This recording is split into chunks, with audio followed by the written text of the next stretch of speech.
Michel Rocard à La Réunion pour 4 jours. Le Premier ministre qui accueillera lundi sur place le pape Jean-Paul II que l'on vient de voir à l'instant. Le Premier ministre donc a été confronté aujourd'hui à la situation sociale et économique du plus peuplé et du plus pauvre aussi des départements d'outre-mer, récemment dévastés par un cyclone, 35% de taux de chômage parmi la population active et 50 000 personnes concernées par leur RMI, c'est-à-dire le revenu minimum d'insertion. Voyez tout de suite de nos envoyés spéciaux à Saint-Denis, le reportage donc de Daniel Sportiello et Alain Thomas. Tout y était, la foule, le soleil et même les mariés. Le voyage officiel du Premier ministre à La Réunion a démarré à la mairie de Saint-Denis sur l'élan d'une victoire.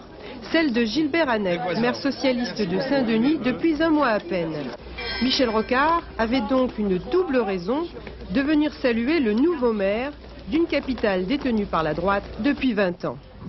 C'est la deuxième visite en 2 ans de Michel Rocard à La Réunion. Mais cette fois, il y vient en tant que Premier ministre, ce qui lui permet de ne pas arriver les mains vides.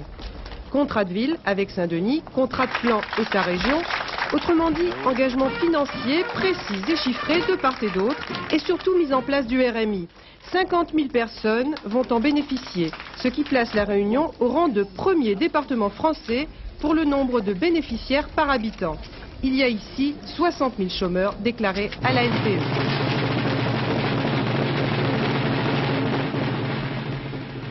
Après le passage du Premier ministre devant le Conseil régional et le Conseil général, 2 institutions politiques présidées par l'opposition, Michel Rocard se rendra demain dans la commune de Tampon, au sud de l'île. C'est la zone la plus touchée par le cyclone Firinga, le 29 janvier. Michel Rocard veut apprécier sur place l'étendue des dégâts.